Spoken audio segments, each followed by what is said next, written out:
رب صل. بسم اللہ الرحمن الرحیم نحمدہ ونصلی علی رسول الکریم. تفسیر کے لیکچرز میں سورہ نور کا رکوع نمبر 4 اور 18ویں پارے کا رکوع نمبر 10 چل رہا تھا، اور ہم یہاں تک پہنچے تھے قُل للمؤمنین یغضوا من ابصارہم، آیت نمبر 30. تو یہیں سے آج میں انشاءاللہ اس کی تفسیر شروع کروں گا. قُل للمؤمنین یغضوا من ابصارہم، اے نبی آپ مومنین سے کہہ دیجئے کہ اپنی نگاہوں کی حفاظت کریں. غض کا مطلب جھکائیں نظروں کو. اس کے میں فقہی احکام بیان کیے تھے پچھلے ایپیسوڈ کے آخر میں، اس کا تھوڑا سا خلاصہ آپ کے سامنے دوبارہ پیش کر دیتا ہوں تاکہ وہیں سے ہم آگے اس تفسیر کو کنٹینیو کر سکیں. یغضوا من ابصارہم، من تبعیضیہ ہے، یعنی اپنی نظروں میں سے بعض نظروں کو جھکائیں. وہ بعض نظریں کون سی ہیں؟ وہ نظریں ہیں کہ جو شہوت کی نیت سے ہوں، بری نیت سے ہوں. کسی عورت کو کسی ضرورت سے اگر کوئی دیکھ رہا ہے تو اس میں حرج نہیں ہے، لیکن بلا ضرورت اور خاص طور پہ شہوت کی نیت سے دیکھنا یہ ناجائز ہے. شہوت کی نیت سے دیکھنا تو بالکل حرام ہے، اور ضرورت نہ ہو اور شہوت سے بھی آپ پاک صاف ہوں تو پھر دیکھنا گو کہ بعض فقہا نے اس عمل کو جائز لکھا ہے، لیکن یہ چیز فتنوں میں پڑنے کا بہرحال ذریعہ ہے، اس لیے اس سے اجتناب لازم ہے، اور بعض حضرات اس کو الاطلاق ناجائز کہتے ہیں.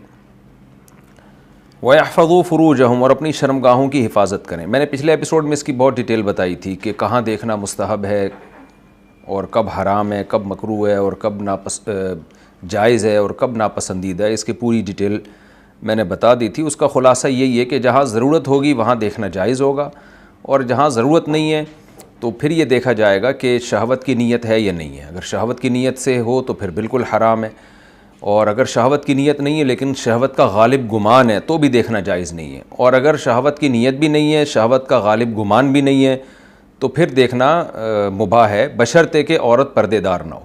یہ خوب سمجھ لیں کہ اگر کوئی عورت پردہ کرتی ہے تو چونکہ وہ اپنے آپ کو چھپانا چاہتی ہے تو پھر اس کو دیکھنا تو بالکل ناجائز ہے، کیونکہ نظر کی حفاظت کا حکم صرف خواہشات نفسانی سے بچنے کے لیے نہیں ہے بلکہ عورت کی عزت کے لیے بھی ہے. تو ایک باپردہ عورت وہ اپنی بے عزتی محسوس کرتی ہے اس میں کہ کوئی مجھے دیکھے، تو لہذا اس کو اگر کوئی دیکھتا ہے تو اس کا یہ عمل بہرحال ناجائز ہے.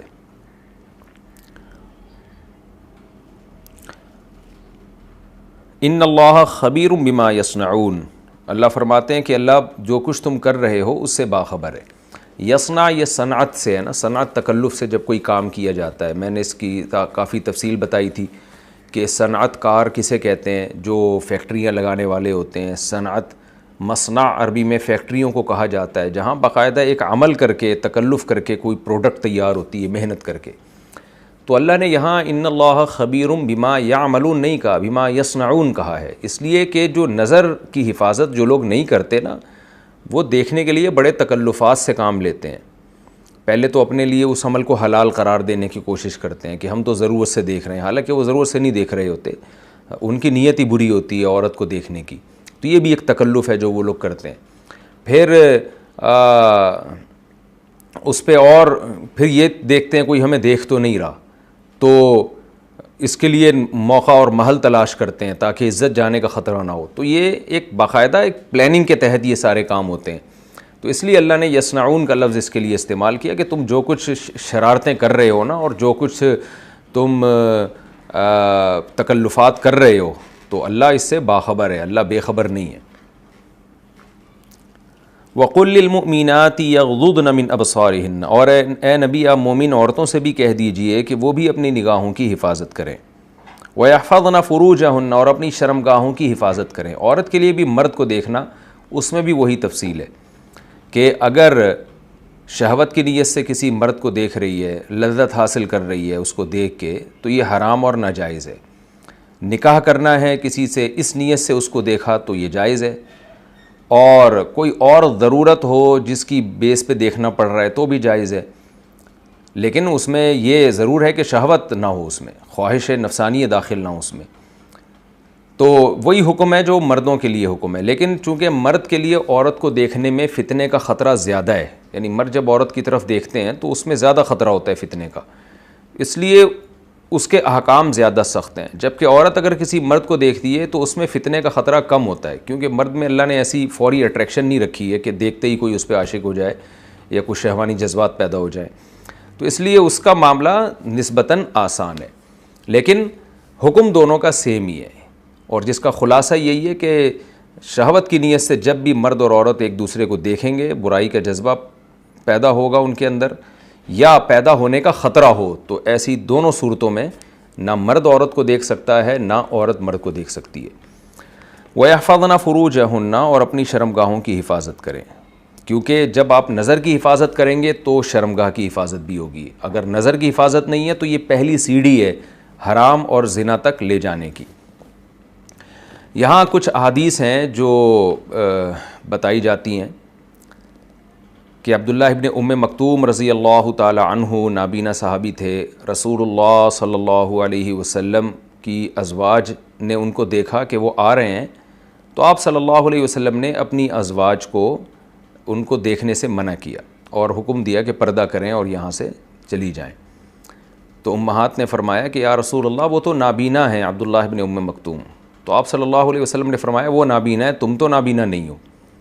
تو بعض علماء نے اس سے استدلال کیا ہے کہ اس سے تو پتہ چلتا ہے کہ عورت کے لیے بھی مرد کو دیکھنا ناجائز ہے، تو لیکن ہم دوسری طرف دلیل دیکھتے ہیں، نبی صلی اللہ علیہ وسلم نے حضرت عائشہ رضی اللہ تعالی عنہا کو مسجد نبوی میں حبشیوں کا کھیل دکھایا، یہ بھی صحیح ہے، مسلم کی حدیث ہے، اور حضرت عائشہ فرماتی ہیں کہ میں کم عمر تھی اور نبی صلی اللہ علیہ وسلم مجھے اپنے سہارے سے لے کے آپ نے دیوار کے پر نا مجھے سہارا دیا ہوا تھا اپنے کندھے سے، بازو سے، اور میں مسلسل وہ ان کا کھیل دیکھ رہی تھی، تو وہ تو سارے مرد تھے جن کا کھیل حضرت عائشہ رضی اللہ تعالی عنہ دیکھ رہی تھی، اور کافی دیر تک دیکھا انہوں نے۔ تو دونوں حدیثوں میں تطبیق اسی طرح ہے کہ یہ جو عبداللہ ابن ام مکتوم رضی اللہ تعالی عنہ کو دیکھنے سے منع کیا نا، کہ آپ نے پسند نہیں کیا کہ میری ازواج کسی مرد کو دیکھیں، تو اس کا تعلق ہے غیرت حمیت سے۔ آپ صلی اللہ علیہ وسلم کی طبیعت نے اس بات کو گوارا نہیں کیا کہ میری ازواج کسی غیر مرد کو بھی دیکھیں، ان پہ نظر پڑے۔ تو اگر کوئی مرد یہ نہیں چاہتا یا عورت کی طبیعت میں ایسی حیا ہے کہ اس کو مردوں کا دیکھنا اچھا نہیں لگتا، چاہے ضرورت بھی ہو، تو یہ اچھی بات ہے، اسلام اس کو اپریشیٹ کرتا ہے۔ اسی طرح کوئی مرد نہیں چاہتا کہ میری بیوی کسی غیر مرد کو دیکھے، تو عورت پر پھر اپنے شوہر کی اطاعت لازم ہے، کیونکہ کسی غیر مرد کو دیکھنا فرض نہیں ہے۔ تو مرد شوہر نہیں چاہ رہا کہ بھئی میری زوجہ کسی غیر مرد کو دیکھے، تو وہ اپنی زوجہ پہ پابندی لگا سکتا ہے، اور عورت پہ پھر لازم ہوگا کہ اس کی اطاعت کرے، الا یہ کہ جو ضرورت کے مواقع ہیں وہ ایک الگ بحث ہے۔ تو وہاں بھی ایسا ہی ہے کہ مرد نہیں چاہتا کہ میری بیوی کسی سے ملے یا کسی مرد کو دیکھے، تو ٹھیک ہے، وہ اس پہ پابندی لگا سکتا ہے، وہ غیر محرم مرد اگر ہے۔ جبکہ حضرت عائشہ رضی اللہ تعالی عنہا کو جو نبی نے حبشیوں کا کھیل دکھایا، تو وہ کیونکہ حضرت عائشہ نو عمر تھیں، کم عمری میں انسان کی توجہ ایسی چیزوں کی طرف زیادہ ہوتی ہے، تو حضرت عائشہ کی رعایت کی رسول اللہ صلی اللہ علیہ وسلم نے کہ یہ بھی نو عمر ہیں، ان کے یہ دن ہیں کھیل وغیرہ دیکھنے کے، اور ان کو اس سے خوشی ہوتی ہے تو ان کو دکھا دیا جائے۔ تو وہاں ضرورت تھی تو دکھا دیا، جہاں ضرورت نہیں تھی تو وہاں آپ نے ایک نابینا صحابی کے دیکھنے اس کو بھی منع کیا۔ تو یہی حکم ہے کہ جہاں ضرورت ہوگی تو وہاں تو دیکھنا جائز ہوگا، جہاں ضرورت نہیں ہے تو مرد اگر سمجھتا ہے اس کو اچھا نہیں لگ رہا اپنی بیوی کا کسی اور مرد کو دیکھنا یا اس سے ملنا، تو مرد اس پہ اپنی زوجہ پہ پابندی لگا سکتا ہے، یہ کوئی ناجائز بات نہیں ہے۔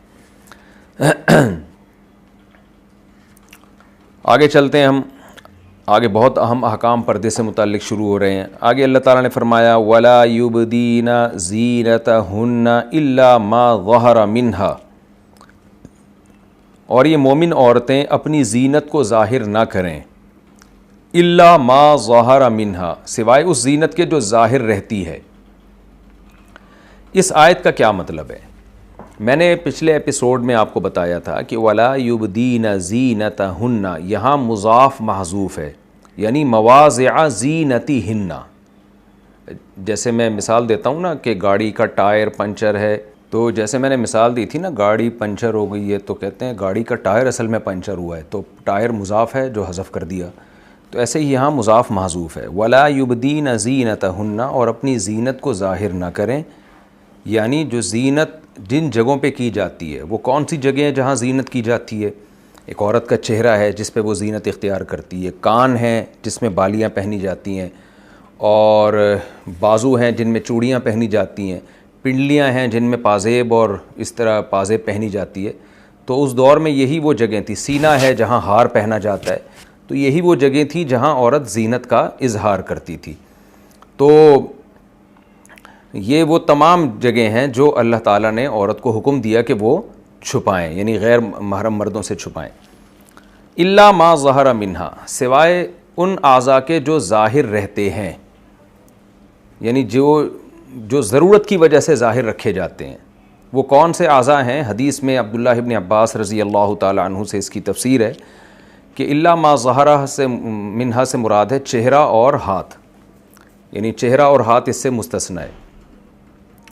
تو چونکہ امام ابو حنیفہ رحمہ اللہ تعالیٰ اور دیگر ائمہ کا اس مسئلے میں اختلاف ہے، امام ابو حنیفہ اور امام مالک کے نزدیک اس میں چہرہ اور ہاتھ داخل ہیں، جبکہ امام شافعی اور امام احمد ابن حنبل کے نزدیک اس آیت کی یہ تفسیر نہیں ہے جو میں کر رہا ہوں، بلکہ اس آیت کی دوسری تفسیر ہے، وہ بھی میں بتا دیتا ہوں، دونوں میں اختلاف کیا ہے اور پردے کے مسائل میں اس کی وجہ سے کیا اختلاف ہوا ہے وہ بھی میں آپ کے سامنے پیش کر دیتا ہوں، اور دونوں کی تائید میں ہمیں صحابہ کے اقوال ملتے ہیں اور حدیثیں بھی ملتی ہیں دونوں طرف۔ تو جب دونوں طرف دلائل ہوتے ہیں تو پھر مسئلہ ائمہ کے درمیان اختلافی بن جاتا ہے۔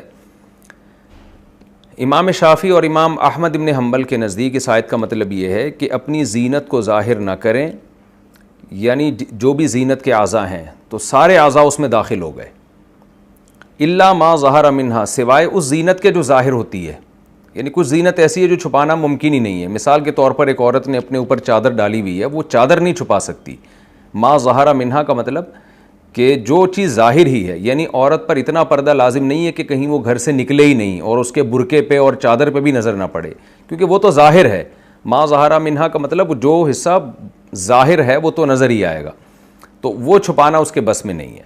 تو جو جسم کا یعنی حصہ جسم کا مطلب جو چادر کا حصہ، جو اپنا لباس ہے، ایک عورت نے پراپر ڈریس پہنا ہوا ہے، اب ڈریس تو نہیں چھپا سکتی، برقع پہنا ہوا ہے، برقع نہیں چھپا سکتی، سر سے پاؤں تک چادر اوڑھی ہوئی ہے، چادر تو نہیں چھپا سکتی، تو ما ظاہر منہا جو ظاہری حصہ ہے وہ ظاہر کیا جا سکتا ہے۔ تو دونوں کے اپنے اپنے دلائل ہیں۔ امام شافعی اور امام احمد بن حنبل رحمہ اللہ تعالیٰ کی ایک مضبوط دلیل یہ ہے کہ جب پردے والی آیات نازل ہوئیں جو سورہ حجاب میں ہیں، سورہ حجاب میں بھی پردے سے متعلق آیات ہیں کہ یا ایھا النبی قل لازواجک وبناتک ونساء المؤمنین یدنین علیہن من جلابیبہن، اے نبی اپنی بیویوں سے، اپنی بیٹیوں سے اور اپنی مومن عورتوں سے کہہ دیجئے کہ جب بھی گھر سے نکلیں تو اپنی چادروں کو اپنے اوپر ڈالیں۔ تو وہ یہ کہتے ہیں کہ اس آیت کے نازل ہونے کے بعد ازواج مطہرات نے چہرے کا پردہ کیا ہے، اور یہ بات بالکل درست ہے کہ اس آیت کے بعد، سورہ حجاب کی اس آیت کے بعد امہات المومنین نے چہرہ ہمیشہ چھپایا ہے۔ واقعہ افک میں بھی جو ہم نے پچھلے ایپیسوڈز میں بیان کیا ہے، سورہ نور کے رکوع نمبر 2 کی تفسیر میں، اس میں بھی یہی ہے کہ حضرت عائشہ رضی اللہ تعالی عنہا کا جب ہار گم گیا اور وہ تلاش میں دیر ہو گئی ان کو، تو حضرت صفوان ابن معطل رضی اللہ تعالی عنہ نے جب دیکھا تو چہرے پہ نظر پڑی، پہچان گئے۔ تو کیا کہتے ہیں کہ جب پردے کی آیات نازل جب تک نہیں ہوئی تھیں تو اس وقت تک، اس سے پہلے میں ان کو دیکھ چکا تھا اس لیے پہچان گیا۔ تو یعنی وہ بھی ایک عذر پیش کر رہے ہیں کہ میں پہچانا اس لیے کہ جب تک پردے کی آیتیں نازل نہیں ہوئی تھیں تو اس وقت میں نے ان کو دیکھا تھا، جب نازل ہو گئی تو حضرت عائشہ نے چہرہ چھپانا شروع کر دیا تھا۔ تو ہمیں یہ ملتا ہے کہ امہات المومنین نے ہمیشہ چہرہ اپنا چھپایا ہے اور چہرے کا پردہ کیا ہے۔ تو یہ ایک مضبوط دلیل ہے کہ اس آیت میں چہرے کے پردے کا بھی حکم ہے، اور زینت سے مراد چہرہ یا کف نہیں ہے، بلکہ زینت کا مطلب جو اوپر کی چادر ہوتی ہے۔ امام حنیفہ رحمہ اللہ تعالیٰ کی دلیل یہ ہے کہ وہ جو سورہ حجاب کی آیتیں ہیں نا، جن کے نازل ہونے کے بعد امہات المؤمنین نے چہرے کا پردہ بھی کر لیا تھا، ان آیتوں کا تعلق جو ہے حجاب سے ہے، ستر سے نہیں ہے۔ اس کو میں ذرا پہلے ایکسپلین کرتا ہوں، ستر کسے کہتے ہیں اور حجاب کسے کہتے ہیں، دونوں الگ الگ چیزیں۔ یہاں ستر کا ذکر ہے، وہاں حجاب کا ذکر ہے۔ حجاب اور ستر میں فرق کیا ہے؟ دیکھیں، ستر جو ہے جسم کے ان اعضاء کو کہا جاتا ہے جن کو ہر قیمت پہ چھپانا فرض ہے، اور وہ اگر کھل جائیں تو نماز ہی نہیں ہوتی۔ مثال کے طور پر مرد کے لیے ناف سے لے کر گھٹنے تک کا جو علاقہ ہے یہ چھپانا فرض ہے۔ فتنے کا اندیشہ ہو یا نہ ہو، یہ ہر قیمت پہ فرض ہے، اور یہ مرد کسی مرد کے سامنے بھی کھول نہیں سکتا، صرف میاں بیوی ہے جن کے لیے ایک دوسرے کا سطر دیکھنا جائز ہے، اس کے علاوہ کسی کے لیے بھی کسی کا سطر دیکھنا جائز نہیں۔ تو یہ ہے سطر، اور حجاب کا مطلب یہ ہوتا ہے کہ جسم کے وہ اعضاء جو سطر میں داخل نہیں ہیں لیکن فتنے کے خوف کی وجہ سے ان کا چھپانا ضروری ہے۔ تو جب فتنے کا خوف ہوگا تو چھپانا ضروری ہوگا، جہاں فتنے کا خوف نہیں ہے چھپانا ضروری نہیں ہے۔ تو امام حنیفہ رحمہ اللہ تعالیٰ کی رائے یہ ہے کہ سورہ حجاب کی جو آیتیں ہیں نا کہ قل للمؤمنین یغضوا یا ایھا النبی قل لازواجک وبناتک ونساء المؤمنین یدنین علیہن من جلابیبہن، کہ اے نبی آپ اپنی عورتوں کو، بیٹیوں کو اور مومن عورتوں کو کہہ دیجئے کہ وہ حجاب لیا کریں جب گھر سے باہر نکلیں۔ تو وہاں تو چہرہ بھی یقیناً داخل ہے، لیکن اس کی وجہ قرآن نے خود آگے بیان کی ہے، ذالک ادنیٰ ان یعرفن فلا یؤذین۔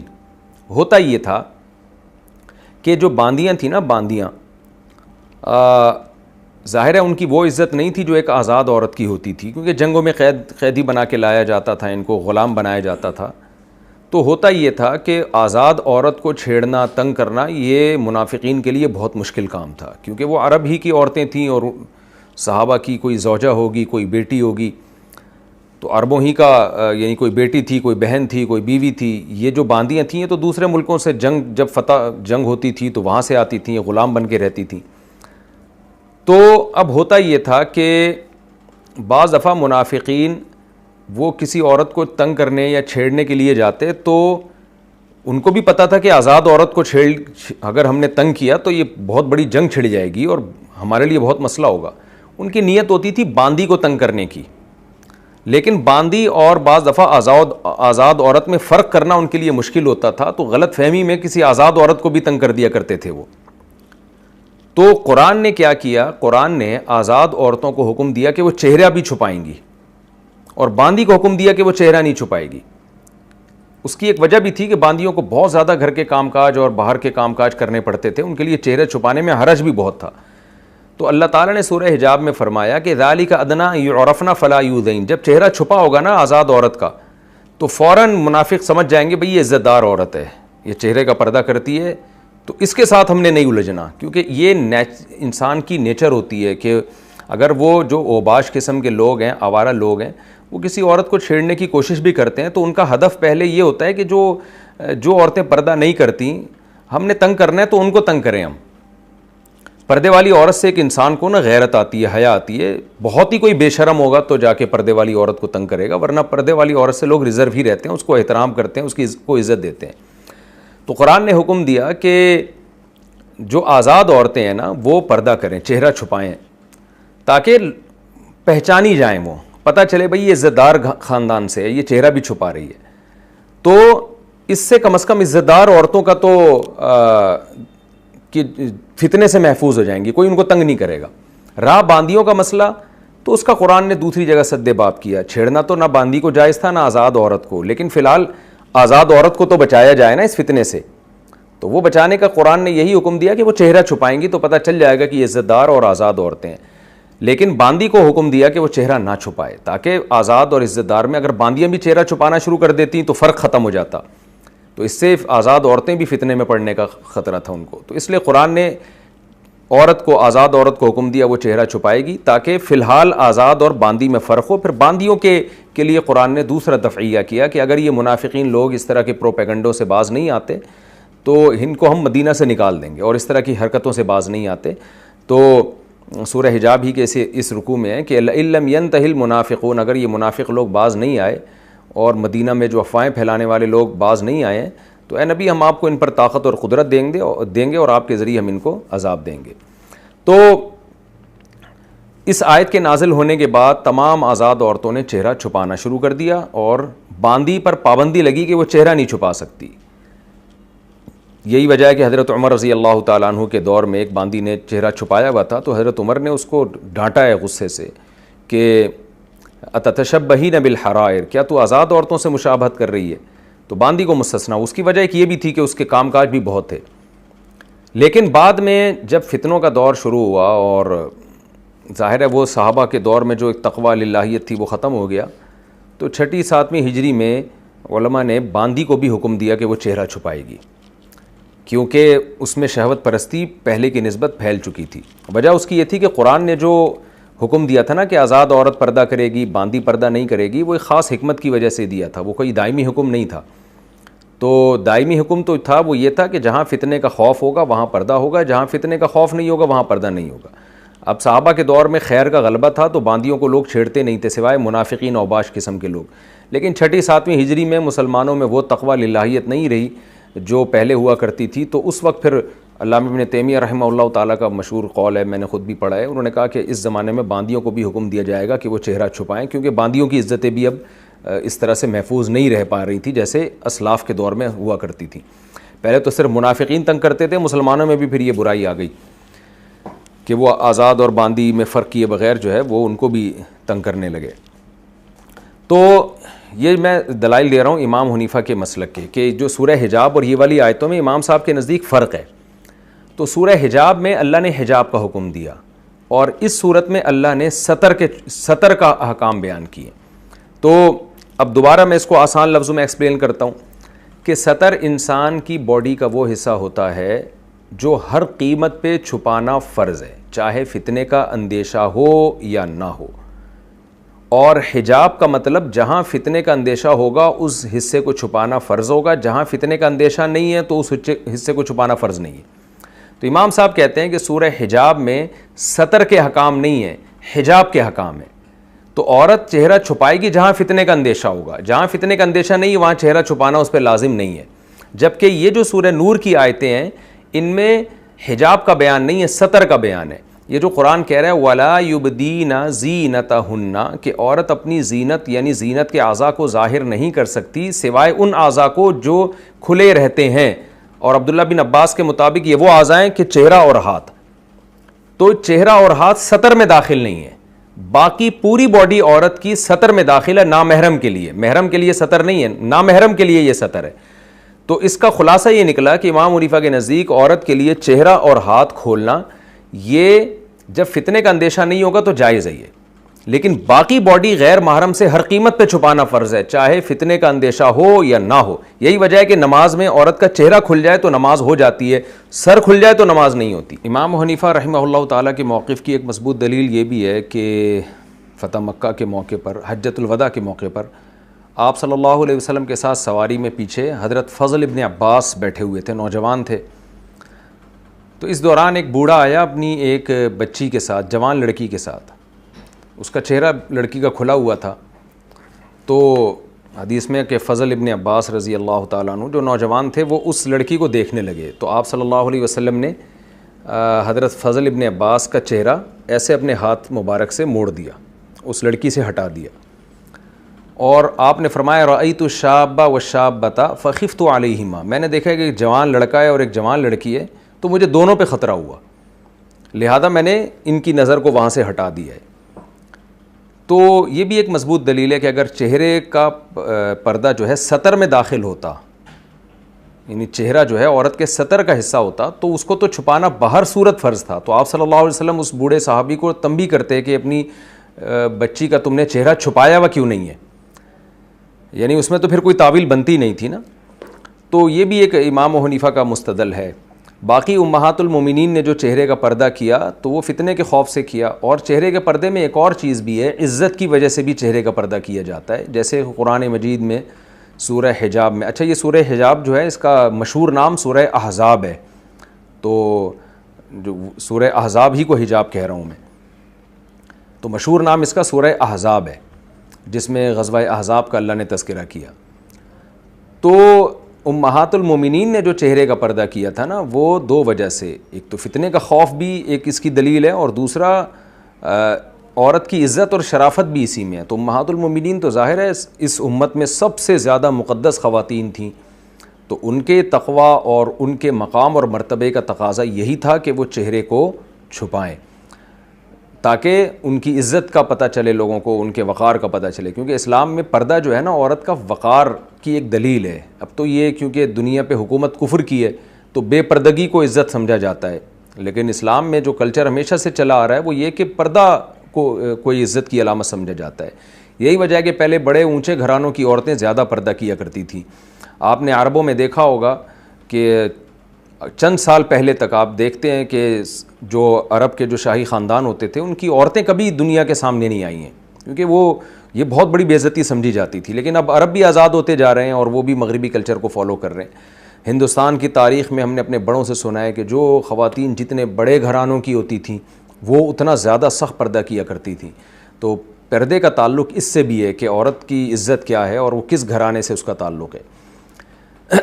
ایک اہم بات یہ بھی ہے کہ اگر کوئی مرد یہ چاہتا ہے کہ میری بیوی پردہ کرے, چہرہ کا پردہ بھی کرے, وہ غیر مردوں سے چھپائے, تو پھر خوب سمجھ لیں کہ اس کی بیوی پر اس کی اطاعت لازم ہے. اس مسئلے میں شوہر کی اطاعت لازم ہے.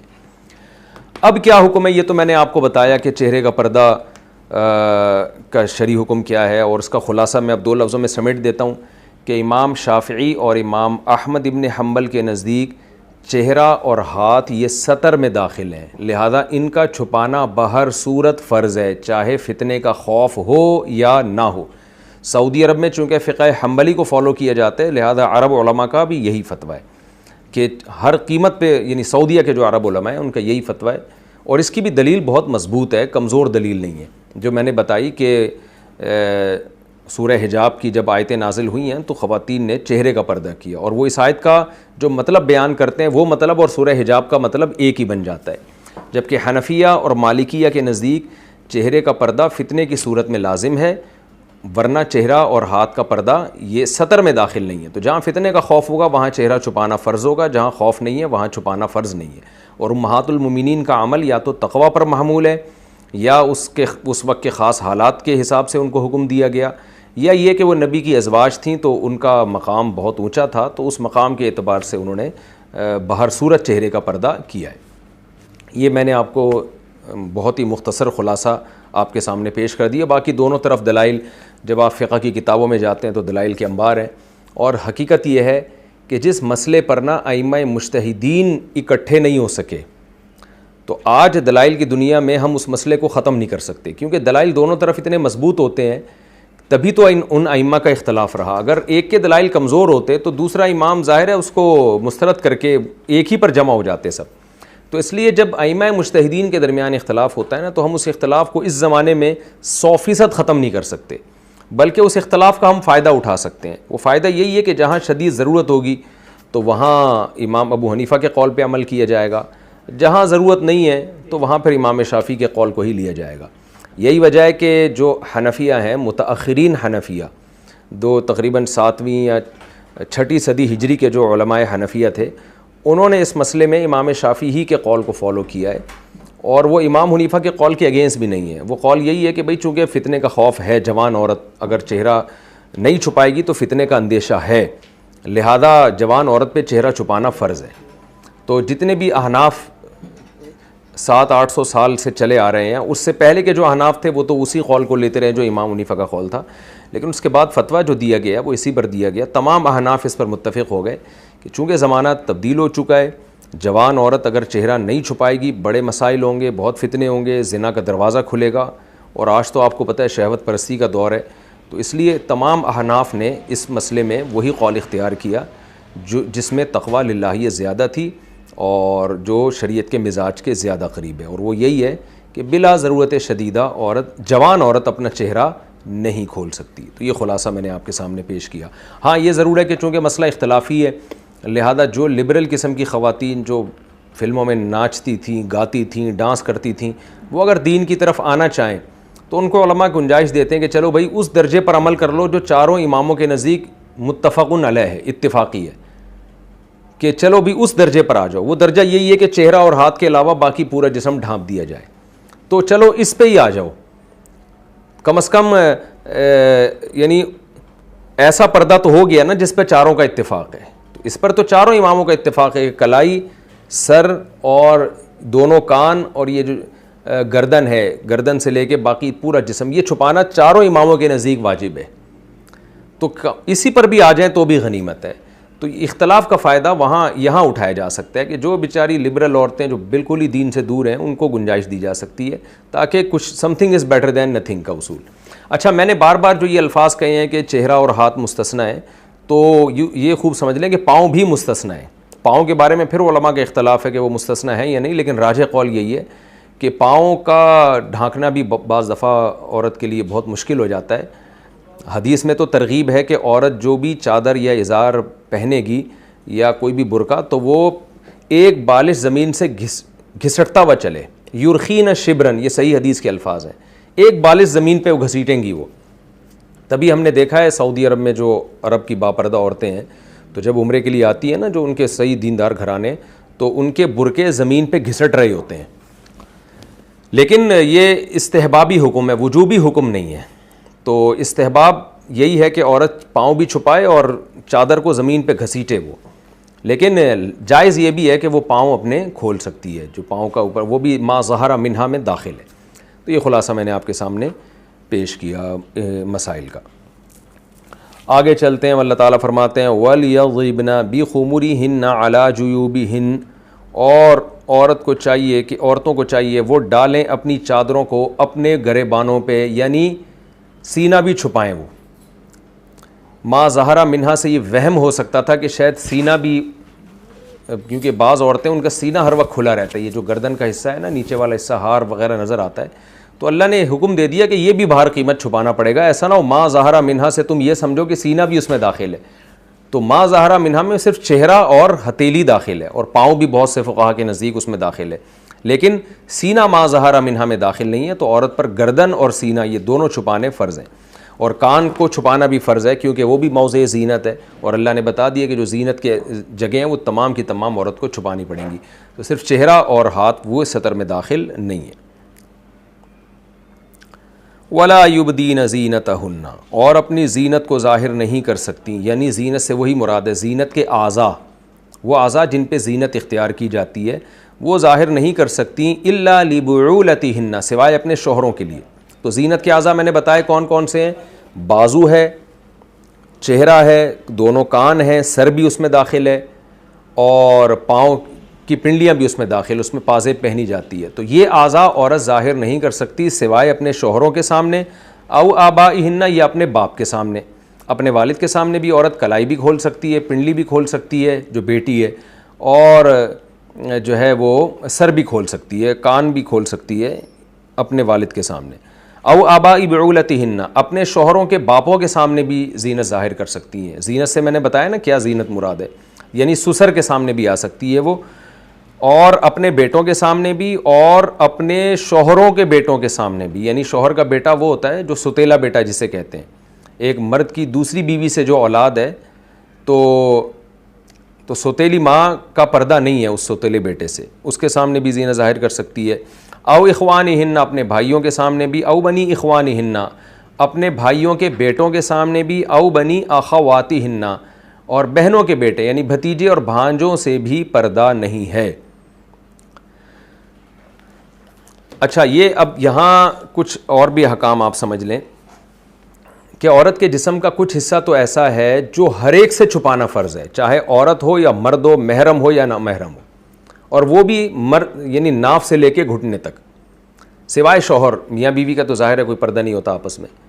تو یہ بھی جسم کا یہ حصہ ہے جو ہر ایک سے چھپانا فرض ہے عورت پر.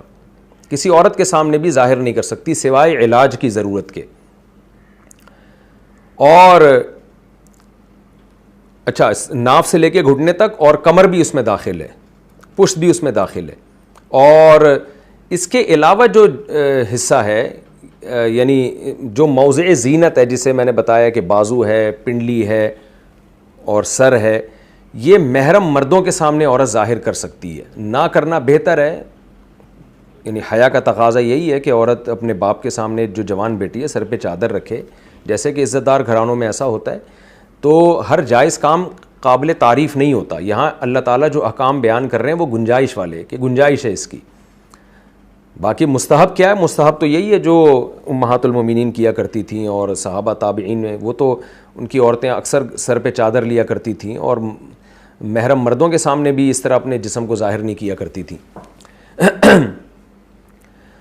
تو لیکن یہ جو اعضاء ہیں، یعنی اب کمر جو ہے وہ کسی کے سامنے عورت ظاہر نہیں کر سکتی، چاہے وہ باپ ہو چاہے وہ بھائی ہو. آج ہماری خواتین کی ڈریسنگ دیکھیں آپ، وہ کیا حال ہوتا جا رہا ہے، ڈریسنگ کیسی، بازو پورے جو ہے وہ کھلے ہوئے ہوتے ہیں اور سینہ کس طرح کھلا ہوا ہوتا ہے مردوں کے سامنے. تو یہ عمل جو ہے جائز نہیں ہے. آگے اللہ تعالیٰ کا ارشاد ہے، اچھا یہ بھانجے بھتیجے اور یہ سب محرم میں داخل ہیں، لیکن خوب سمجھ لیں جہاں فتنے کا اندیشہ ہوگا نا تو وہاں عورت کو سسر سے بھی پردے کا حکم دیا جائے گا. مثال کے طور پر کہیں کمپلینز آ رہی ہیں کہ سسر صاحب جو ہیں وہ ان کی نظریں غلط ہیں. صحابہ کا جو دور تھا نا جب یہ آیتیں نازل ہو رہی تھیں تو مردوں میں نکاح کا رواج تھا، آج یعنی زیادہ شادیوں کا رواج تھا. آج مسئلہ یہ ہے کہ ایک آدمی جوان ہوتا ہے، اس کی بیوی بوڑھی ہو جاتی ہے، بہت سارے کیسز ہمارے پاس آتے ہیں. اب بیوی میں اس کو کوئی اٹریکشن رہتی نہیں ہے اور اس کے لیے حلال کے دروازے بند ہیں، تو وہ جو ایک درندہ بن جاتا ہے، پھر وہ بہوؤں پہ غلط نظریں ڈالنے لگتا ہے. تو پھر وہاں بہوؤں کو اجازت نہیں دی جائے گی کہ اپنے سسر کے سامنے ایسے بے محابہ ہو کے آئیں اور اپنی کلائیاں بھی کھولیں اس کے سامنے اور اپنی پنڈلیاں بھی کھول سکتی ہیں. وہاں منع کیا جائے گا، کیونکہ جس کلچر میں یہ آیتیں نازل ہو رہی ہیں وہ بہت پاکیزہ ماحول تھا، وہاں مرد کے پاس حلال راستے بہت تھے.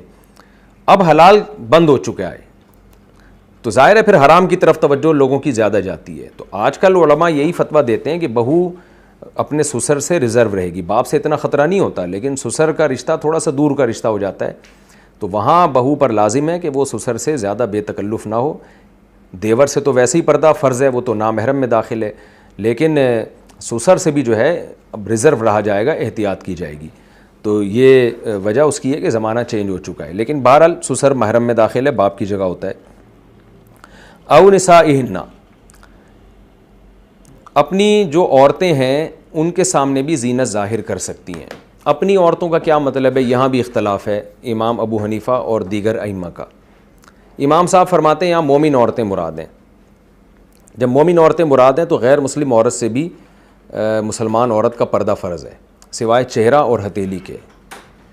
تو اسی وجہ سے ہمیشہ علماء احناف میں اسی پہ فتویٰ دیا جاتا رہا ہے قرآن کی اس آیت کی روشنی میں کہ کوئی بھی شخص ہو، کوئی بھی عورت ہو، وہ کسی غیر مسلم عورت کے سامنے اپنی زینت کو ظاہر نہیں کر سکتی. صرف چہرہ کھولے گی اور ہاتھ کھولے گی، باقی پورا اسکارف لینا پڑے گا. اور بہت بڑی تعداد مسلم عورتوں کی ایسی ہے جو ہمیشہ اس حکم پر عمل کرتی رہی ہے. جبکہ امام شافعی اور امام احمد بن حنبل کے نزدیک اس آیت کا مطلب او نسائہن کا مطلب یہ ہے کہ یہ احتراز کے لیے نہیں ہے کہ اپنی عورتیں جو ہے ان سے پردہ فرض نہیں ہے، دیگر سے پردہ فرض ہے، یہ مطلب نہیں ہے، بلکہ کیونکہ مسلمان عورتوں کا واسطہ اکثر مسلمان عورتوں سے ہی پڑتا ہے تو اس لیے اللہ نے نسائہن کا تذکرہ کر دیا کہ اپنی عورتوں سے پردہ فرض نہیں ہے. مراد یہ نہیں کہ اپنی ہو غیر ہوں، بلکہ غیر کی عورتیں بھی ہوں گی، ان سے بھی پردہ فرض نہیں ہوگا. لیکن امام صاحب اس آیت کو اپنے ظاہر پہ رکھتے ہیں اور ان کے نزدیک یہی ہے کہ اس آیت کا مطلب یہی ہے کہ مسلمان عورت کے سامنے آ سکتی ہے، لیکن جو غیر مسلم عورتیں ہیں ان کے سامنے صرف چہرہ اور ہتھیلی کھول سکتی ہے، باقی جسم نہیں کھول سکتی. تو ہمیں اس بارے میں زیادہ حدیثوں میں رہنمائی نہیں ملتی، تو امام صاحب چونکہ قرآن کے ظاہر کو بہت لیتے ہیں تو اس لیے انہوں نے قرآن کے ظاہر پہ فتویٰ دیا ہے. تو اور اس کی ایک عقلی وجہ بھی ہے کہ بھئی جو غیر مسلم عورتیں ہیں ان میں یہ ہومو سیکشولیٹی اور یہ سب چیزیں بہت عام ہوتی ہیں، کیونکہ مذہب تو ہے نہیں ان کے پاس جو ان کو ان چیزوں سے روکے، اور فسق و فجور ان میں زیادہ ہوتا ہے، تو اس لیے ان سے بھی احتیاط کرنا ضروری ہے. باقی اختلافی مسئلہ ہے، جہاں حرج ہوگا تو وہاں ایسے مسئلے پر علماء خود اجازت دیتے ہیں کہ دوسری رائے پر ابھی عمل کی گنجائش ہے، لیکن احتیاط کا تقاضا یہی ہے کہ اسی رائے پر عمل کیا جائے. اور وہ یہ رائے یہی ہے کہ مسلم عورتیں جو خاص طور پہ فارن کنٹریز میں رہتی ہیں وہ غیر مسلم عورتوں کے سامنے چہرہ اور ہتھیلی کے سوا باقی جسم نہ کھولیں. قرآن کے ظاہر سے ہمیں یہی پتہ چلتا ہے. وقت ہمارا مکمل ہو چکا ہے، یہ آیت ابھی باقی ہے. خلاصہ یہ کہ سورہ نور اگلے ایپیسوڈ میں انشاءاللہ سورہ نور کا رکوع نمبر 4 اور 18ویں پارے کا رکوع نمبر 10 انشاءاللہ میں یہاں سے شروع کروں گا، آیت نمبر 31 سے، کہ او نسائہن او ما ملکت ایمانہن او التابعین غیر اولی الاربۃ من الرجال. یہاں سے انشاءاللہ میں اس کی تفسیر شروع کروں گا. وما علینا الا البلاغ.